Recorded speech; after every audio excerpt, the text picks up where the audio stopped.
بسم اللہ الرحمن الرحیم۔ آپ صلی اللہ علیہ وآلہ وسلم کی حیات کا ایک بہت اہم پہلو جس کے بارے میں ہمیں پتہ ہونا چاہیے وہ یہ کہ آپ اسر میں یسر کو تلاش کرتے تھے، یعنی تنگی میں آسانی۔ یہ بہت پیارا اصول ہے۔ آپ صلی اللہ علیہ وآلہ وسلم نے قرآن مجید کی ایک صورت پڑھی ہے جس میں رب العزت کی جانب سے آپ صلی اللہ علیہ وآلہ وسلم سے یہ کہا گیا ہے، ان مع العسر یسرا، یقیناً مشکل کے ساتھ آسانی ہے۔ دل کا یقین چاہیے نا۔ یہ صورت شرح صدر یعنی دل کے کھلنے کے بارے میں ہے۔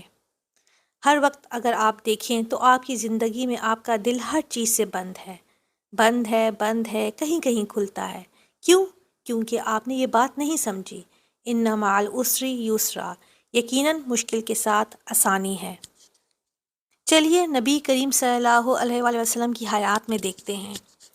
8 ہجری میں آپ صلی اللہ علیہ وآلہ وسلم نے مکہ فتح کیا اور آپ کے ساتھی مکہ سے طائف کے لیے روانہ ہوئے۔ اس دور میں عرب میں ہموار سڑکیں نہیں تھیں۔ ایک تنگ راستہ آیا جس سے آپ صلی اللہ علیہ وآلہ وسلم نے اور آپ کے ساتھیوں نے گزرنا تھا۔ یہ 2 پہاڑوں کے درمیان سے گزرتا تھا۔ یہ راستہ اسی صفت کے نام سے مشہور ہو گیا۔ آپ صلی اللہ علیہ وآلہ وسلم اس جگہ پہنچے تو آپ صلی اللہ علیہ وآلہ وسلم نے پوچھا، اس راستے کا کیا نام ہے؟ لوگوں نے جواب دیا، تنگ راستہ ہے۔ آپ صلی اللہ علیہ وآلہ وسلم نے جواب دیا، الیسرا، آسان راستہ۔ کتنی محبت ہے اس ایک ورڈ میں۔ آپ صلی اللہ علیہ وآلہ وسلم نے فرمایا، بل ہی الیسرا، نہیں بلکہ یہ آسان راستہ ہے۔ اب آپ دیکھیں کہ نبی کریم صلی اللہ علیہ وآلہ وسلم جس وقت طائف جا رہے تھے مکہ سے، تو آپ کے ساتھ 10,000 سے زیادہ لوگ تھے۔ اگر 10,000 کا لشکر بہت وسیع راستے پر جاتا تو سارے ہی بکھر جاتے، اور اگر اکٹھے چلتے تو تب بھی بہت مشکل ہو جاتا، لیکن اگر قطار بنا کر چلتے تو بہت آسان ہو جاتا۔ تو جہاں سے گزرنا ہو وہاں گزرنے کے لیے بہرحال کوئی نہ کوئی اسٹریٹجی تو اختیار کرنی پڑتی ہے۔ تو آپ صلی اللہ علیہ وآلہ وسلم نے انہیں قطار کی صورت میں وہاں سے گزارا، تو عملی طور پر تنگی آسانی بن گئی الحمدللہ۔ تو آپ کے جواب میں یہی حکمت عملی تھی الحمدللہ۔ آپ کے جواب سے زندگی کا ایک راز پتہ چلتا ہے۔ وہ راز کیا ہے؟ زندگی کے سارے معاملات کا تعلق اسی حکیمانہ تدبیر سے ہے۔ اسی طرح سے ہر مشکل کو آسان بنایا جا سکتا ہے، لیکن بات یہ ہے کہ کسی کا ذہن صحیح رخ پر سوچنے کی صلاحیت تو رکھتا ہو۔ اگر کسی کا ذہن صحیح رخ پر سوچنے کی صلاحیت ہی نہ رکھتا ہو تو اس کے لیے واقعی مشکل ہو جاتی ہے۔ اسی طرح آپ صلی اللہ علیہ وآلہ وسلم کی حیات میں ہم دیکھتے ہیں کہ میدان احد میں آپ صلی اللہ علیہ وآلہ وسلم لوگوں کو موٹیویٹ کرنا چاہتے ہیں اور چاہتے ہیں کہ جہاد کے لیے ان لوگوں کے اندر رغبت پیدا کریں۔ آپ جانتے ہیں جہاد کے لیے رغبت پیدا کرنا سب سے ٹف کام ہے۔ تو آپ نے اس موقع پر تنگ دلی کو دور کرنے کے لیے کیا کیا؟ آپ صلی اللہ علیہ وآلہ وسلم نے جنت کی بشارت دی۔ آپ صلی اللہ علیہ وآلہ وسلم نے فرمایا، دوڑو دوڑو اس جنت کی طرف جس کی وسعت آسمان و زمین جیسی ہے۔ اور آپ صلی اللہ علیہ وآلہ وسلم سے جب یہ سنا تو آپ کے ساتھی نے آپ صلی اللہ علیہ وآلہ وسلم سے پوچھا کہ اللہ کے رسول، کیا واقعی جنت کی وسعت آسمان اور زمین جتنی ہے؟ تو آپ صلی اللہ علیہ وآلہ وسلم نے فرمایا، ہاں۔ تو اس نے کہا، واہ، یعنی اب تو کام کرنے کا مزہ آئے گا کہ اس جنت میں جانا ہے جو اتنی وسعت رکھنے والی ہے۔ وہ کھجوریں کھا رہا تھا۔ اس نے کھجوریں پھینک دی کہ دیر ہو جائے گی جنت پہنچنے میں۔ ایسی رغبت دل کے اندر پیدا ہوئی۔ اس رغبت کو آپ اس ٹرمینالوجی میں دیکھیں تو آپ کو پتہ چلے گا کہ وہ جو تنگی تھی آسانی میں بدل گئی۔ اب خوشی ہے، اب ان کے اندر بانگ پن ہے، اب وہ آسانی کے ساتھ جہاد کرنے کے لیے تیار ہیں۔ ایک اور شخص انس بن نضر کے بارے میں ہمیں یہ پتہ چلتا ہے کہ جنت کے بارے میں یہی بات سن کر وہ اسی بانگ پن کے ساتھ چل رہے تھے۔ تو ان کے ساتھی نے پوچھا کہ کہاں کا ارادہ ہے؟ تو ان کے لیے آسانی کچھ اور زیادہ پیدا ہو چکی تھی۔ تو انہوں نے کہا، مجھے احد پہاڑ کے پار سے جنت کی خوشبو آ رہی ہے۔ اب دیکھیں دل کے کھلنے کا عمل کتنا زیادہ ہے۔ جتنی بھی وسعت پیدا کرنا چاہو، انسانی قلب ایسا ہے کہ اس میں بہت وسعت آ سکتی ہے، اور تنگ دلی آئے تو راستے بھی تنگ ہو جاتے ہیں۔ یوں آپ دیکھیں کہ جنت کا راستہ کیسے آسان ہو گیا اللہ کے فضل و کرم سے۔ اگر ہم تنگی اور آسانی والی بات پر ایک ایک بات ضرور اپنے پاس لکھ لیں تو ہمیں اس کا بہت فائدہ ہوگا، اور اگر نہیں لکھیں گے تو نقصان تو ہوگا۔ تو اپنے لیے ضرور کوئی نہ کوئی بات لکھیں کہ آپ کا دل کہاں تنگ ہوتا ہے، اس میں آسانی کیسے آئے گی۔ تو رسول اللہ صلی اللہ علیہ وآلہ وسلم نے تو راستے کا نام ہی بدل دیا کہ یہ تنگ راستہ نہیں ہے، آسان راستہ ہے۔ اور اسی طرح آپ صلی اللہ علیہ وآلہ وسلم بشارتوں کے ذریعے سے دلوں میں کشادگی پیدا کرتے تھے۔ اور اللہ پاک کا طریقہ کار بھی بہت عجیب ہے۔ اللہ تعالیٰ دلوں کے اندر سے تنگی جانتے ہیں، کیسے ختم کرتے ہیں، کھرچ کر نکال دیتے ہیں۔ اس نے بدلے میں تمہیں غم کے ساتھ اور غم دیا تاکہ تم اس پر غم نہ کرو جو تمہارے ہاتھ سے نکل گیا۔ سورہ ال عمران۔ افسوس ہی ختم ہو گیا، سکون ہی سکون ہے، کچھ ہو جائے سکون ہے۔ مصیبتوں اور مشکلات میں اللہ تعالیٰ اس لیے بھی ڈالتے ہیں تاکہ آئندہ آسانیاں ہو جائیں۔ اسی طرح آپ کی شخصیت کا نمایاں پہلو انسانیت کا احترام ہے۔ نبی کریم صلی اللہ علیہ وآلہ وسلم اللہ رب العزت کے حکم کے تحت تمام انسانوں کا احترام کرتے تھے۔ سورہ بنی اسرائیل میں اللہ تعالیٰ نے فرمایا، اور بلا شبہ ہم نے یقیناً اولاد آدم کو عزت دی ہے۔ اور آپ صلی اللہ علیہ وآلہ وسلم انسانوں کی کیسے عزت کرتے تھے؟ آپ مدینہ کے جغرافیائی کو جانتے ہیں کہ مدینہ میں پچھلی طرف بنو قنقاع، بنو نذیر، بنو قریظہ کے یہودی قبیلے آباد تھے۔ ایک دن ایسا ہوا کہ نبی کریم صلی اللہ علیہ وآلہ وسلم مدینہ کے ایک مقام پر تھے، تو اس وقت ایک جنازہ وہاں سے گزرا۔ آپ صلی اللہ علیہ وآلہ وسلم بیٹھے ہوئے تھے۔ جنازے کے احترام میں آپ صلی اللہ علیہ وآلہ وسلم کھڑے ہو گئے۔ اس وقت آپ کے کچھ صحابہ کرام بھی آپ کے ساتھ کھڑے ہو گئے۔ یہ دیکھ کر ایک صحابی نے کہا، اے اللہ کے رسول، یہ تو یہودی کا جنازہ تھا۔ یہ سن کر آپ نے فرمایا، کیا وہ انسان نہیں تھا؟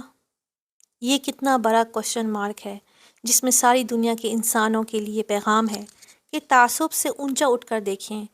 آپ صلی اللہ علیہ وآلہ وسلم کی ذات میں پوری دنیا کو سمونے کی تمام خصوصیات موجود تھی۔ نبی کریم صلی اللہ علیہ وآلہ وسلم کے دل میں دوسرے انسانوں کے بارے میں کیسے جذبات ہوتے تھے؟ کیا آپ ہر انسان کو انسان سمجھتے تھے؟ ہر انسان آپ کو قابل احترام نظر آتا تھا، خواہ وہ کسی بھی قوم، کسی بھی ملت سے تعلق رکھتا ہو۔ ہر انسان کو آپ صلی اللہ علیہ وآلہ وسلم اللہ کے کنبے کا فرد اور اللہ کی مخلوق سمجھتے تھے۔ ہر انسان کے اندر آپ صلی اللہ علیہ وآلہ وسلم کو اللہ کی کاریگری نظر آتی تھی، جو خود آپ کو اپنے وجود میں نظر آتی تھی۔ انسان کو دیکھ کر آپ صلی اللہ علیہ وآلہ وسلم انسان کے پیدا کرنے والے کو یاد کرتے تھے۔ یہ کتنا خوبصورت انداز ہے۔ آپ صلی اللہ علیہ وآلہ وسلم کی شخصیت کا ایک اہم پہلو فکر آخرت بھی تھا۔